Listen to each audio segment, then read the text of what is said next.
لله وكفى والصلاة والسلام على من لا نبي بعده.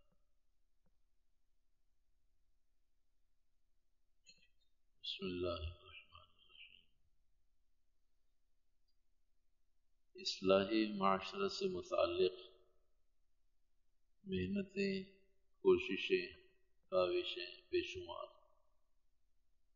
اور اصلاحی معاشرہ کے لیے جو نتائج ہونے چاہیے وہ نتائج، مطلوبہ نتائج موجود نہیں ہیں۔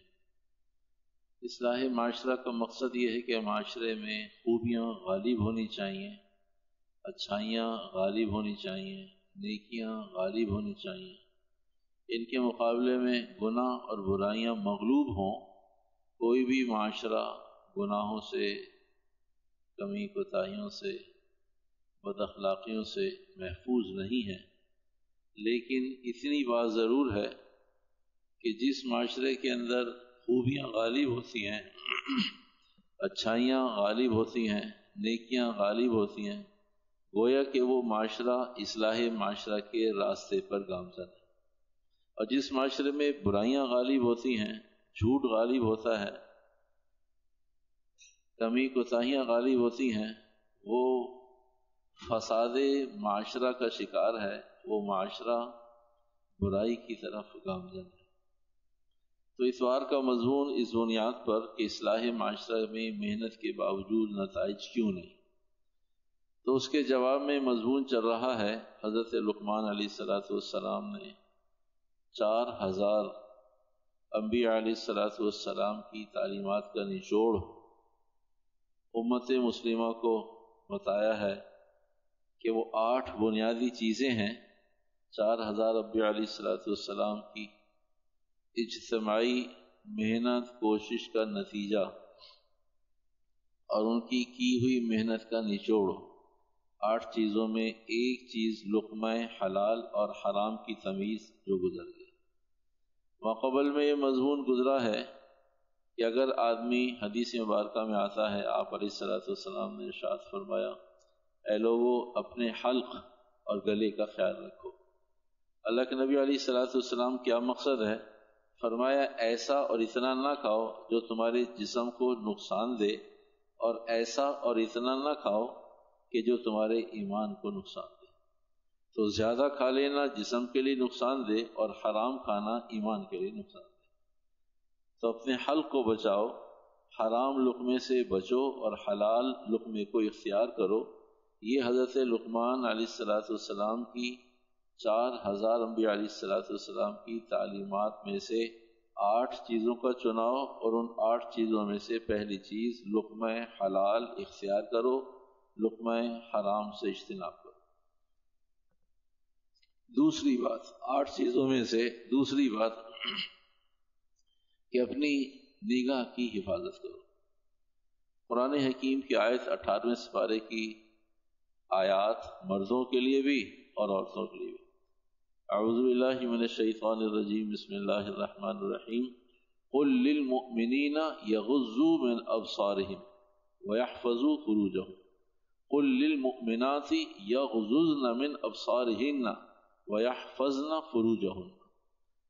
تو اللہ سبحانہ وتعالیٰ نے اپنے بندوں کو ارشاد فرمایا، اے مومن مرد اور عورتوں، اپنی آنکھوں کی حفاظت کرو تاکہ تمہاری شرمگاہیں بھی محفوظ رہیں۔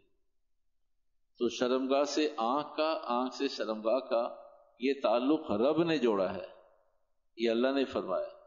قل للمؤمنین یغضوا من ابصارہم، آنکھوں کو نیچے رکھو، اور وَيَحْفَظُوا فُرُوجَهُمْ، اور آنکھوں کی حفاظت کے ساتھ ساتھ شرمگاہ کی حفاظت کرو۔ تو شرمگاہ کی حفاظت از خود ہو جائے گی آنکھوں کی حفاظت کے ساتھ، اور شرمگاہ کی حفاظت غیر محفوظ ہو جائے گی آنکھوں کو غیر محفوظ، غیر محتاط استعمال کرنے کے اعتبار سے۔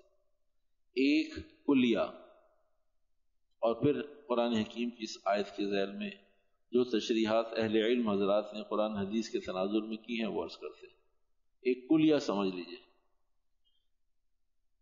یہ جو اصول اور ضابطے ہوا کرتے ہیں، ہم کسی بہت اچھے ماحول میں ہیں تو بھی ہمیں سمجھ میں نہیں آئیں گے، ہم کسی بہت خراب ماحول کا حصہ ہیں تب بھی سمجھ میں۔ تو یہ کلیے اصول، ضابطے، معلومات، پرنسپل، یہ جمی انسانوں کو، مسلمانوں کو سامنے رکھ کر قائم کیے جاتے ہیں، بنائے جاتے ہیں. تو جو آدمی بہت اچھے ماحول میں کہا جی مجھے تو سمجھ میں نہیں آتا یہ کلیہ کہاں سے آ گئی، جو آدمی بہت غلط ماحول میں وہ کہتا ہے جی حال تو اس سے بھی زیادہ خراب ہے، اس لیے کہ وہ اس غلط ماحول کو اس کا حصہ ہوتا ہے، تو وہ کہتا ہے بھی یہ مولویوں کو، دینداروں کو پتہ نہیں ہے، حال تو اس سے بھی زیادہ خراب ہے. تو لیکن کلیہ عمومی انسانوں کو سامنے رکھ کر بنا کرتا ہے. تو تین چیزوں کو یہاں ذکر کیا گیا. آج کا مضمون ہمارا صرف آنکھ سے متعلق ہے، ہمارا مضمون صرف آنکھ سے متعلق، اور ماقبل میں مضمون حرام اور حلال لقمے سے متعلق گزر گیا. لقمہ حرام سے اجتناب اور لقمہ حلال کا اہتمام اور اس کا تجسس، تتبع، بھاگ دوڑ، کوشش. ایک آنکھ، ایک زبان اور ایک شرمگاہ، یہ تینوں کا تعلق لقمہ حلال یا حرام سے. آنکھ، زبان اور شرمگاہ، تینوں کا تعلق لقمہ حلال یا حرام. اگر حلال لقمہ اندر جا رہا ہے اور مستقل جا رہا ہے، پھر آنکھ، زبان اور شرمگاہ تینوں قابو ہیں. اگر لقمہ حرام اندر مستقل جا رہا ہے تو پھر آنکھ، زبان اور شرمگاہ تینوں بے قابو ہیں، تینوں آدمی کی قدرت میں نہیں ہے. تو اس لیے پہلے لقمہ حلال اور حرام کا فرق بتایا، اور آج کے مضمون میں کہ آنکھ کا استعمال، زبان کا استعمال اور شرمگاہ کا استعمال. کلیہ یہ ہے فیصد کے اعتبار سے بات ہو رہی ہے مسلمانوں کی، بات ہو رہی ہے مسلمان. کلیہ کے اعتبار سے 1% مسلمان زانی ہے، زنا کرنے والا. ایک ہے زنا، ایک ہے زبان کا اور ایک آنکھ کا گناہ. آنکھ کا گناہ، زبان کا گناہ اور شرمگاہ کا گناہ. شرمگاہ کے گناہ کو زنا کہتے ہیں، زبان کے گناہ کو امام غزالی رحمۃ اللہ علیہ نے اس وقت مضمون نہیں ہے اور انشاءاللہ ضرورت پڑنے پر ضرور عرض کریں گے، 20 کبیرہ گناہ صرف زبان سے متعلق ہے. 20 کبیرہ گناہ جو توبہ کے بغیر معاف نہیں ہوں گے. مثال کے طور پر جھوٹ بولنا زبان سے متعلق، تہمت لگانا زبان سے متعلق، جھوٹی شہادت دینا زبان سے متعلق، غیبت کرنا زبان سے متعلق، کسی آدمی کی حج برائی بیان کرنا، تانا دینا زبان سے متعلق. اس طرح 20 گناہ کبیرہ گناہ لکھے ہیں صرف زبان سے متعلق. امام غزالی رحمۃ اللہ علیہ نے اس کا احاطہ کیا ہے کہ کبیرہ گناہ بغیر توبہ کے معاف نہیں ہوں گے. وہ صرف ایک زبان، تو جب زبان کا مضمون آئے گا تو بھی زبان کی عرض کرے گی. تو ابھی ایک ہے شرمگاہ کا گناہ جسے زنا کہتے ہیں، ایک زبان کا گناہ جو کبیرہ گناہ اس سے متعلق ہے، اور ایک شرمگاہ کا گناہ. شرمگاہ، زبان اور آنکھ، یہ تین لنک کرتے ہیں حرام اور حلال کے ساتھ. کلیہ یہ ہے کہ مسلمانوں میں زنا کرنے والا 1% آدمی ہے. آنکھ کا گناہ کرتا ہے، گفتگو کرتا ہے، بات چیت کرتا ہے، تبادلہ خیال ہوتا ہے، تخلیہ اختیار کر لیتا ہے، پھر زنا نہیں کرتا، ڈرتا ہے، پھر کوشش کرتا ہے شادی کر لوں، شادی بھی نہیں ہوتی، پھر زنا ہو جاتا ہے. تو اس لیے آسان نہیں ہے، مسلمانوں کے ہاں زنا آسان نہیں ہے، مشکل ہے، مشکل کا بہت دیر میں ہوتا ہے، بہت دیر میں ہوتا ہے، بہت دیر میں زنا ہوتا ہے. تو 1% ہے مسلمان زنا کرنے والا، اور 99% مسلمان ہیں جو آنکھ کا زنا کرتے. شرمگاہ کا زنا کرنے والا 1% ہے طبقہ، اور آنکھ کا زنا کرنے والا 99% مسلمان. کیوں؟ اس لیے کہ آسان بھی ہے، عام بھی ہے، اور گناہ کی فہرست سے باہر بھی ہے. آنکھ کا گناہ آسان ہے، آنکھ کا گناہ سستا ہے، عام ہے، آسان ہے، کہیں جانے کی ضرورت نہیں، جب جی چاہے، جب جی چاہے، کہیں جانے کی ضرورت نہیں، کسی کے پاس جانے کی ضرورت نہیں، اٹھنے بیٹھنے کی ضرورت نہیں، سونے جاگنے کی ضرورت نہیں، جہاں ہے وہیں گناہ موجود، آنکھ کا زنا موجود ہے. تو سستا بھی ہے اور عام بھی ہے. سستا تو اتنا ہے کہ اس کی قیمت نہیں لگا سکتے کہ ایک دفعہ کی بد نظری پر کتنے پیسے دینے پڑیں گے، اتنا سستا ہے. اور عام اتنا ہے کہ جس کو نہیں معلوم اسی کو بد نظری کہتے وہ بھی کر رہا ہے. جس بچے کو نہیں معلوم کارٹون کھیلتے وقت، کوئی گیم کھیلتے وقت، جس کو بد نظری نہیں معلوم وہ بھی کر رہا ہے، اتنا عام ہے اور گناہ کی فہرست سے باہر ہے. پہلے کبھی گناہ کی فہرست میں تھا، اب انجوائے کی فہرست ہے. ذرا طبیعت بھاری ہو رہی تھی تو میں نے کہا لیپ ٹاپ کھول لو، ذرا کوئی مصروفیات نہیں تھی، لاؤ بھی کمپیوٹر لاؤ. کوئی مصروفیات نہیں ہو تو گناہ کی فہرست سے باہر آ گیا. تو بھائی پہلی بات یہ کہ آسان بھی ہے، عام بھی ہے، آسان بھی ہے اور گناہ کی فہرست سے باہر بھی ہے. اس لیے 99% ہم لوگ مبتلا ہیں. شرمگاہ کا زنا 1% اور آنکھ کا زنا 99%. اللہ کے نبی علیہ الصلوۃ والسلام نے فرمایا آنکھ کے زنا سے بچو. صحابہ نے پوچھا کیا آنکھ بھی زنا کرتی ہے؟ تو آپ علیہ السلام نے فرمایا کہ شرمگاہ کا زنا کیا کرتی، شرمگاہ کا زنا ہوتا ہے تو وہ کیا ہوتا ہے؟ فرمایا شرمگاہ غلط استعمال ہوتی ہے. فرمایا آنکھ غلط استعمال ہوتی ہے، آنکھ کا زنا ہے.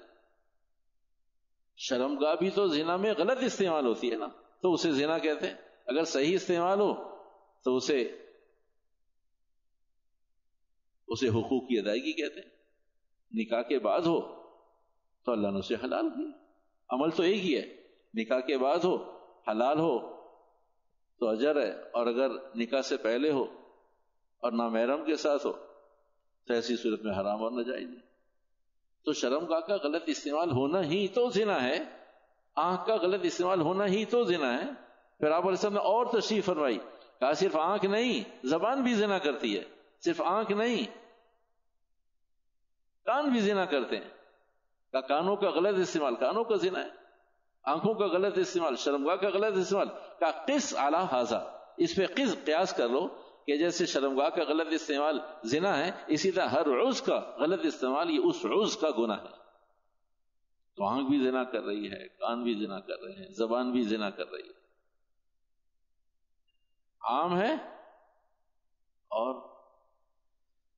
آسان ہے، عام ہے آسان ہے اور گناہ کی فہرست سے باہر ہے. گناہ کی فہرست سے اب یہ گناہ نہیں رہا، اب گناہ نہیں رہا. تو اس لیے 99% لوگ آنکھ کے زنا میں مبتلا اور 1% لوگ شرمگاہ کے زنا میں مبتلا اور 50% لوگ زبان کے زنا میں مبتلا. 50% لوگ ہیں جو بولتے وقت کچھ محتاط ہے کچھ محتاط نہیں. تو 100% لوگ بد اخلاق نہیں ہیں زبان کے اعتبار سے، لیکن نمازی ہو سکتا ہے بد اخلاق نہ ہو، یہ ممکن ہے. نمازی حاجی زکاتی ہو سکتا ہے، زبان قابو میں ہو سکتا ہے، لیکن نمازی حاجی زکاتی اور آنکھ قابو میں ہو یہ ممکن نہیں ہے. نمازوں کے ساتھ بھی ممکن نہیں ہے، حج اور زکات کے ساتھ بھی ممکن نہیں ہے، تلاوت کے ساتھ بھی ممکن نہیں ہے، علم کے ساتھ بھی ممکن نہیں ہے. یہ آنکھوں کا زنا اتنا سستا اور اتنا عام ہے، اس لیے 99% لوگ آنکھ کے زنا میں مبتلا اور 1% لوگ شرمگاہ کے زنا میں مبتلا اور 50% لوگ زبان کے زنا میں مبتلا. کہ وہ بد اخلاق کوئی بھی بات کہنے سے پہلے کبھی سوچ لیتے کبھی نہیں سوچتے، بس کبھی سوچتے ہیں کبھی نہیں سوچتے، اسی کو 50% کہتے ہیں. کسی بات میں نہیں غلط نہیں میں نہیں کہتا، اور کسی بات کہہ دیا وہی معاف کرنا، اور کبھی کہہ دیا اس میں معافی کی کیا ضرورت ہے، کہہ دیا ختم ہوئی بات. تو اس لیے 50%. اب آئیے آیت مبارکہ کی طرف. قرآن حکیم کی آیت قل للمؤمنین یغضوا من ابصارهم ويحفظوا فروجهم 18 سے 12. قل للمؤمنات یغضضن من ابصارهن ويحفظن فروجهن. مردوں سے کہا تم بھی آنکھ کی بھی اور شرمگاہ کی بھی حفاظت کرو، عورتوں سے کہا تم بھی آنکھ کی بھی شرمگاہ کی بھی حفاظت کرو. عورت کو مستقل حکم دیا ہے. چند احکامات ہیں جہاں عورت کو مستقل تخاطب کیا ہے، نماز میں نہیں کیا. تم مردوں کے تابع ہو، مرد نماز بہت سارے احکامات میں، روزہ حج زکات میں، حج میں مردوں کے تابع ہو، مرد اجازت دے تو جہاد میں چلی جانا. مرد اجازت دیں جس دین کے کام کی اجازت دیں کام کر لینا. مرد تمہیں اجازت دیں کہ تم اپنے مال کی خود زکات کا تو نکال دینا، مت کیا نہیں میں نکالوں گا، تو تم مردوں کے تابع ہو. اگر مرد کہے کہ تمہاری طرف سے میں قربانی کروں گا، فطرہ اور فدیہ دوں گا، تو پھر مرد کا حکم مانا چاہے گا. وہ کہتے نہیں، تم خود فطرہ دو، تم خود اپنی قربانی کرو، تم خود اپنے پیسے کی زکات دو، تم خود اپنے مالی معاملات رکھو، تو ہو تو مردوں کے تابع. لیکن آنکھوں کی حفاظت کے لیے کہا کل المؤمنات کل المؤمنین، مردوں تم علیحدہ سنو، عورتوں تم علیحدہ سنو. کل المؤمنین کل المؤمنات، دونوں کو علیحدہ علیحدہ کہا. اور کہا کہ بھائی زبان کی حفاظت، آنکھ کی حفاظت، نگاہ کی حفاظت، یہ شرمگاہ کی حفاظت. ہوتا کیا ہے؟ ہوتا یہ ترتیب یہ ہے. اللہ نے فرمایا حق اور سچ فرمایا، ہمیں سمجھ میں آ جاتی ہے تو سمجھ میں آ جاتی ہے، نہیں سمجھ میں آتی ہے تو الجھاؤ رہتا ہے دماغ میں. کہ ایسا کیسے ہو سکتا ہے کہ بھائی آنکھ اور پھر آدمی زنا تک پہنچ جائے؟ ایسا کیسے ممکن ہے؟ اللہ نے کہا ایسا ہوتا. اللہ کے نبی علیہ السلام نے فرمایا ایسا ہوتا. اس کی ترتیب کیا ہے؟ ترتیب یہ ہے کہ پہلے یہ کام کرتی ہے قل للمؤمنین قل للمؤمنات یغضضن، آنکھوں کو نیچے رکھو. ابھی آنکھ نے کام ختم کر دیا، اس کا فنکشن ختم ہو گیا. لیکن یہ جب نیچے نہیں ہوتی تو پھر یہ کہیں بھی لڑ جاتی ہے، کہیں بھی پڑ جاتی ہے، کہیں بھی پھنس جاتی ہے، کہیں بھی اٹک جاتی ہے. پہلے نمبر پر یہ اٹکی، یہ ہے نظر. اس کے بعد فوراً دوسرا اسٹیج ہے نمبر. اگر نظر نہیں تو پھر نمبر نہیں، رابطہ نہیں. اور نظر تو پھر کچھ عرصے، 1 2 4 10 20 نظروں کے بعد دونوں میں سے ایک کا شیطان غالب آ جاتا. اگر نظر نہیں پڑی تو نمبر دوسری سیڑھی پہ آدمی نہیں چڑھتا. نظر بس نظر، اور ختم ہو گئی، توبہ کر لی تو نمبر کا دروازہ بند ہو گیا. اور اگر یہ نظر پڑتی رہی اور ڈھونڈتی رہی، ریڈار کی طرح گھومتی رہی، تو پھر چند دنوں میں وہ نمبر کا تبادلہ ہو جاتا ہے. نظر اور پھر نمبر، نمبر کے بعد پھر ہیلو ہائی سلام دو، لیکن اختصار کے ساتھ، اعتدال کے ساتھ، لمیٹڈ انداز میں. یہ بات ہم نے پہلے بہت دفعہ کہی، اپنی تسلی کے لیے عرض کرتے ہیں کہ نبی ہر زمانے کے علیحدہ علیحدہ تھے. نبی لیکن شیطان کسی زمانے میں نہیں بدلا. وہ ایک ہی شیطان ہے جو پہلے سے اول سے آخر تک چلا. اس کے پاس آدم علیہ السلام، حوا علیہ السلام کو بہکانے کے تجربات سے لے کر محمد علیہ السلام کو بہکانے تک سارے تجربات. اللہ کی خاص مدد ہوتی ہے، انبیاء علیہ السلام کی حفاظت ہوتی ہے، ورنہ اس نے نا امید وہ نبیوں سے بھی نہیں ہے. اتنا مضبوط ہے، اتنا مضبوط کہ وہ نبیوں کو آ کر سمجھاتا ہے، اللہ حفاظت کرتا ہے. کہا بچ گئے، کہا مجھے میرے رب نے بچا لیا. کہا نہیں، آپ کے علم میں، آپ کے تقوی نے، آپ کی فراست نے، آپ کی خوبی نے. کہا نہیں، میرے اللہ نے بچایا. یہ قصہ ہو جانے کے بعد پھر دوسرے نبی سے نا امید نہیں ہوتا. کہا پہلے نبی مانتا نہیں ہے، دوسرا کہا ہو سکتا ہے دوسرا مان لے. بھائی 100 نبیوں پر تجربہ کرنے کے بعد میری اور آپ کی بہت چھوٹی سی سوچ ہے. ہم دیکھتے ہیں ایک تجربہ 2 3 4 دفعہ کرو، یہاں دال نہیں گلے گی. تو وہ عیسیٰ علیہ السلام تک سارے تجربات میں فیل ہونے کے باوجود پھر آپ علیہ السلام پہ اس نے تجربہ کیا. اللہ کے نبی علیہ السلام، آپ کو بھی شیطان بہکاتا ہے؟ کہا مجھے بھی بہکاتا ہے. کہا پھر کیا ہوتا ہے؟ کہا میں آخری نبی ہوں تو میرے پاس آ کر وہ مسلمان ہو گیا، اور میں سب کے لیے. کہا نہیں، صرف میرے حق میں مسلمان ہوا ہے، تمہارے حق میں ابھی بھی شیطان ہے. تمہیں بہکائے گا، مجھے نہیں بہکائے گا، اب میرے پاس نہیں آئے گا. تو میں خاتم النبیین ہوں تو میرے پاس آ کر وہ آ کے مسلمان ہو گیا.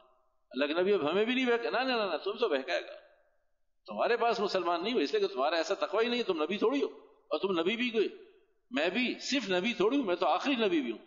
میرے پاس تو یہ خصوصیت ہے کہ نبی ہونے کے ساتھ ساتھ میں خاتم النبیین بھی ہوں. تو اس لیے میرا شیطان مسلمان ہے.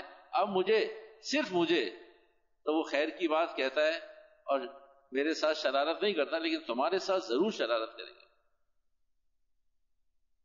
تو شیطان کے پاس گریجلی، دھیرے دھیرے، آہستہ آہستہ خراب کرنے کے. ایک بات یاد آ گئی ابھی، ہم نے یہ جملہ بہت دفعہ سنا اپنے بڑوں سے کہ شیطان کے پاس 70,000 تو ہلکی ہلکی سی دھیمی سی آواز آئی، نورانی داؤ 70,000 تو اس کا مقصد بتاتا ہوں، آپ بھی جہاں بلڈ گروپ ملے ضرور پوچھیں، جہاں جہاں آپ کو اطمینان ہو کہ یار اس کی تصحیح کرنی چاہیے، یہ بات صحیح بھی کی ہے مولوی نے نہیں۔ 70,000 نورانی داؤ کا مقصد یہ ہے کہ اگر میں اور آپ ایسے کسی دینی پیک ماحول میں موجود ہوں، حرم میں موجود ہوں، اور حرم میں بچہ پیدا ہو، ماں باہر آ جائے، بچے کی پیدائش وہیں ہو، جنازے کے لیے بھی اسے باہر نہ لایا جائے، وہیں اس کی تدفین ہو اور وہیں اس کی تغسیل ہو، اور صرف جنازہ دفنانے کے لیے اسے باہر لے کر آئیں، ایسے آدمی کے لیے شیطان کے پاس 70,000 ہیں، باہر والے کے پاس تو 70 ارب ہے۔ جو آدمی صرف مسجد میں پیدا ہو، مسجد میں رہے، باہر نہ نکلے، حرم میں رہے، مسجد نبوی میں رہے، کہیں باہر نہ جائے، میدان جہاد میں پیدا ہو، میدان جہاد میں اس کا انتقال ہو جائے، شہید ہو جائے، کہا جو آدمی کہتا ہے میں محفوظ ہوں، میرے پاس محفوظ کے لیے 70,000 ہے، غیر محفوظ کے لیے وہ تو مجھے خود نہیں معلوم، وہ تو مجھے خود نہیں معلوم۔ ایک بزرگ، انہوں نے ایک شیطان سے پوچھا، اتنی بھاری بھرگم زنجیریں، اتنی بھاری بھرگم زنجیریں، جس کو اٹھانے کے لیے تمہارے اتنے کرندے، یہ کس کے لیے؟ چھوڑیں آپ کا کام نہیں، کہا نہیں بتاؤ تو صحیح، کہا فلاں کے پاس۔ تو ان بزرگ نے کہا واقعتاً وہ غیر محتاط، غیر محفوظ آدمی ہے، کبھی کچھ کہہ دیتا ہے، کبھی کچھ کر لیتا ہے، تو وہ محتاط زندگی نہیں گزارتا، اس لیے وہ پھنس گیا تیرے داؤ۔ ان بزرگ نے شیطان سے کیا کہا کہ بھئی یہ زنجیریں کس کے لیے؟ اتنے کارندے اٹھا کے لے جا رہے ہیں، کس کو باندھنا ہے، کس کو پکڑنا ہے؟ جی فلاں کے پاس۔ وہ غیر محفوظ آدمی ہے، غیر محتاط آدمی ہے، وہ محفوظ زندگی نہیں گزارتا، اس لیے وہ تیرے دام میں پھنس گیا۔ فرمایا وہ تو اتنا بھاری بھرگم ہونے کے باوجود پھنس گیا، اس کے لیے زنجیریں لے جا رہا ہوں، اور آپ اس سے بھی زیادہ بھاری بھرگم ہیں کہ آپ بغیر زنجیروں کے پھنس گئے، اس لیے کہ آپ نے اسے حقیر جانا، اپنے آپ کو اعلیٰ افضل جانا۔ جو شیطان یہ جانتا ہے کہ کون سا بزرگ کس معیار کا ہے، وہ خود کتنا بڑا بزرگ ہوگا۔ جو شیطان یہ سمجھتا ہے کہ یہ والے بزرگ کیسے پھنسیں گے اور یہ والے بزرگ کیسے پھنسیں گے، اور ہر آدمی سمجھتا ہے بھئی شیطان اور میں لا حول ولا قوت الا باللہ، شیطان آئے تو صحیح۔ تو شیطان کہتا ہے مجھے آنے کی ضرورت ہی نہیں ہے، آپ اور میں ایک ہی تو ہیں۔ کہتا ہے میں اور آپ علیحدہ علیحدہ تھوڑی ہیں، میں بھی یہی کہہ رہا ہوں، میں بھی تو یہی کہہ رہا ہوں۔ فرعون نے بھی یہی کہا تھا کہ میں سب سے اعلیٰ ہوں، کہا آپ بھی یہی کہہ رہے ہیں، اور کہا میں یہی کہنے پر باہر آیا ہوں اور آپ یہی کہنے پر میرے ساتھ مل گئے۔ تو ہر آدمی کے لیے زنجیروں کی ضرورت تھوڑی ہے۔ تو شیطان، آئیے مضمون کی طرف، شیطان پہلے یہاں سے اس پر کام کرتا ہے۔ اس سے بھی عجیب بات بتاؤں، پہلے دن آدمی بدنظری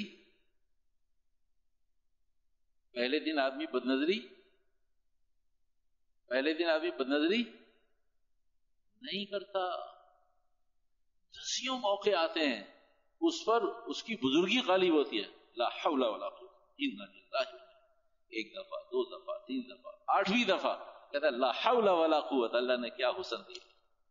یہ پہلی دفعہ بدنظری نہیں کرتا آدمی، تو شیطان اسے تسلی دیتا ہے کہ حضرت 8 مرتبہ اللہ نے آپ کو بچایا، کہ اللہ کا احسان ہے، اب الحمدللہ اصلاح ہو گئی ہے، اب تو آنکھ محفوظ ہے، اب اٹھا کے دیکھ لیتے، تو 9ویں دفعہ میں پھنسا دیتا ہے۔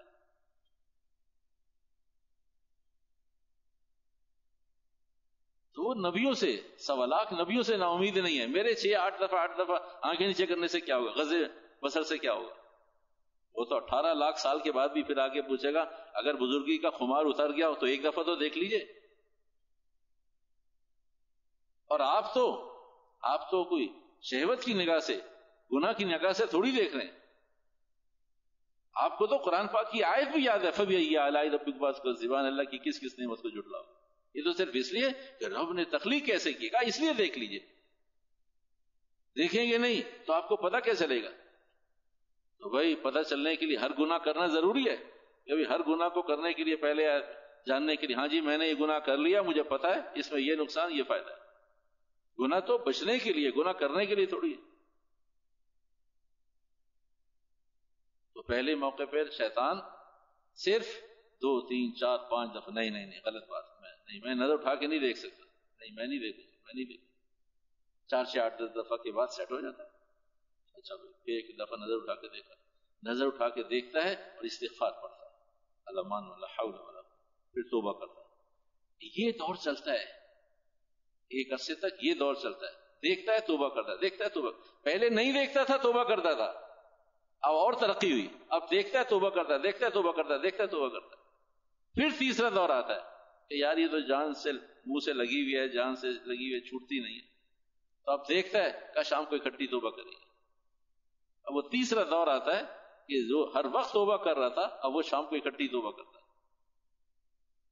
پھر ایک وقت آتا ہے کہ یہ کہتا ہے یہ تو روزمرہ کی چیزیں ہیں، کس سے بچیں، کیا کریں، یہ تو معاشرہ ایسا ہے، ماحول ایسا ہے، بد نظری ہے اور بے حیائی ہے، فحاشی ہے. یہ کہہ کر اپنے آپ کو تسلی دیتا ہے کہ بھئی اب میں بھی لائن پہ آ گیا. تو یہ اتنا خطرناک پروسیس ہے صرف آنکھ کا ایک نظر دیکھنے کا. یہ 4 پروسیس سے گزرتا ہے پھر آنکھ سیٹ ہوتی ہے. اب یہ مانوس ہو گیا، اب اس کی آنکھ مانوس ہو گئی، دیکھنے پر معمور ہو گئی. اب یہ ڈھونڈتا ہے، اب ریڈار کی طرح آنکھیں گھماتا ہے. کیا بات ہے، کچھ نظر نہیں آ رہا، کیا پتہ کچھ نظر نہیں آ رہا. جب یہ آنکھ بے قابو ہو جاتی ہے تو پھر نظر کے بعد پھر نمبر آتا ہے. پھر نمبر کے بعد تھوڑا سا ہیلو ہائے، سلام دعا، خیر خبر رہا، لیکن ابھی بھی محتاط. پھر تھوڑی سی تفصیلی گفتگو، پھر تفصیلی گفتگو کے بعد 5واں مرحلہ تخلیق کا آتا ہے، پھر 6واں مرحلہ تخریب کاری کا آ جاتا ہے. تو ایک آدمی پر اتنی محنت کرتا ہے شیطان، ایک آدمی پر اتنی محنت کرتا ہے خراب کرنے کے لیے. تو یہ طریقہ کار ہے نظر کے ذریعے. لقمہ حرام، نظر بھی بے قابو، زبان بھی بے قابو، شرمگاہ بھی بے قابو. قرآن حکیم کی آیت، اللہ کرے میں سمجھا سکوں قرآن حکیم کی اس آیت. یہ جس زمانے میں آیت اتری ہے، 2 علیحدہ باتیں ہیں، دونوں سمجھ لیں، سمجھ میں آئے تو آگے کیجئے ورنہ آگے نہ کیجئے. 2 باتیں. پہلی بات یہ کہ آیت اندر اور باہر دونوں کے لیے اتری ہے، گھر کے اندر بھی اور گھر کے باہر بھی. کہیں کوئی مہمان میزبان ہو وہاں بھی، اور کہیں عام حالات میں بازار میں، سفر میں، حضر میں، وہاں بھی. تو آیت مبارکہ دونوں کے لیے اتری ہے کہ اندر کی بھی بد نظری اور باہر کی بھی بد نظری سے محفوظ رہے. یہ آیت مبارکہ قیامت تک کے لیے. لیکن جس وقت آیت اتری ہے اس وقت معاشرے کے گناہ نہیں تھے. جس وقت یہ آیت اتری ہے نا، جس ماحول میں آیت اتری ہے، وہاں مدینہ میں فحاشی نہیں تھی، وہاں مکہ میں بہودگیاں نہیں تھی، قتل و غارت تھی، شراب تھی، لیکن کم کپڑوں والی مستورات نہیں تھی، بے قاعدگی کے ساتھ چلنے پھرنے والی مستورات نہیں تھی. پھر سنیے، پھر آگے چلتے. 2 باتیں عرض کر رہا ہوں. پہلی بات یہ آیت مبارکہ اندر اور باہر کی بدنظری سے بچنے کے لیے دونوں جگہ کے لیے، کہیں 4 دیواری میں ہو وہاں بھی، اور بازار میں ہو وہاں بھی، سفر میں ہو وہاں بھی، حضر میں ہو وہاں بھی، افراد میں ہو وہاں بھی، تنہائی میں ہو وہاں بھی. یہ آیت دونوں جگہ کے لیے اتری ہے. لیکن جس وقت یہ اتری ہے، یہ دوسری بات ہے، یہ دوسری بات، جس وقت یہ آیت اتری ہے اس وقت بازار میں فحاشی اور بےہودگی نہیں تھی. تو یہ آیت کیوں اتری ہے پھر؟ امید ہے بات سمجھ میں آ گئی ہوگی. اب آگے چلیں گے. آیت اتری ہے دونوں جگہوں کے لیے اس لیے کہ اللہ عالم الغیب، اسے معلوم ہے کہ ابھی تو مکہ اور مدینے میں فحاشی نہیں ہے، لیکن ایک وقت میں آ جائے گا، اس وقت آیت کی ضرورت ہوگی. آیت ابھی اتارنی ہے اور زمانہ بعد میں خراب ہوگا، اس لیے اللہ نے آج کے لیے 14 سال پہلے آیت اتاری. بازار آج خراب ہوئے ہیں، شادی بیاہ آج خراب ہوئے ہیں، ملنا جلنا آج خراب ہوا ہے. جس زمانے میں آیت اتری ہے اس زمانے میں صرف گھر کے اندر کا مسئلہ تھا. تو اس آیت مبارکہ کے ذیل میں حضرت لقمان فرماتے ہیں، اے لوگو تم کسی کے گھر میں جاؤ تو اپنی آنکھوں کو محفوظ رکھو. تم کسی کے گھر جاؤ تو اپنی آنکھوں کو محفوظ رکھو. ایسا نہ ہو کہ میزبان نے تو تمہیں دیندار مسلمان نیک سمجھ کے، اپنے دوست سمجھ کے گھر کے اندر داخل کیا. بتائیں آج کے دور میں بھی کوئی کسی کو بغیر اعتماد کے بغیر تقوی کے، بغیر نیک ہونے کے کسی کو گھر میں بلاتا ہے؟ گھر کے نیچے کھڑا کرنے کو تیار نہیں، جب نہیں تو پھر آگے بلا۔ تو لقمان حکیم فرماتے ہیں اس قرآن حکیم کی آیت کے تناظر میں، جس وقت یہ آیت اتری ہے اس وقت مکہ اور مدینہ میں فحاشی نہیں تھی، بدنظری نہیں تھی، اور صحابیات کے واقعات تو موجود ہیں کہ جو عورتیں چلتی تھیں وہ دیوار سے، اچھا یہ انوائرمنٹ سمجھیے پھر بات سمجھ میں آئے گی، آج بھی گاؤں کے اندر کچی لیپی ہوئی دیواریں ہوتی ہیں، پکی دیواریں نہیں، جو پیور گاؤں ہوتے ہیں گاؤں کے اندر، اس کچی لیپی ہوئی دیواروں کے اندر گھاس پھوس کے ٹکڑے ہوتے ہیں، سخت ہو جاتے ہیں، وہ دیواروں سے کہیں نہ کہیں اگر کوئی قریب ہو کر گزرے تو اس کے کپڑوں میں الجھتے ہیں۔